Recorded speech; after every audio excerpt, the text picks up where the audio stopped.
Sizcə əlimdəki bu kitab nədir?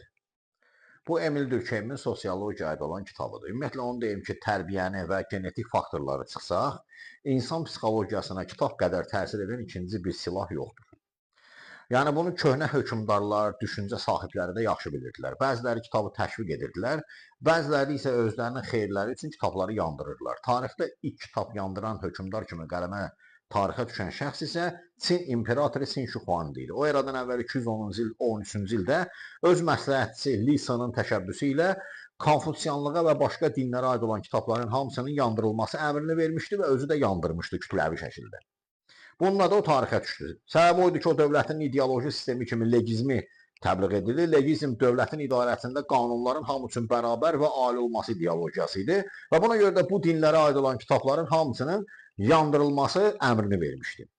Bir şey də deyim ki, buna kənd təsərrüfatı, fizika, riyaziyyat, dəqiq elmlər, mühəndislik, buna kitablar daxil deyildi. Və məhz bu düşüncəsi ilə də Sin Şixuandi tarixə düşmüşdü.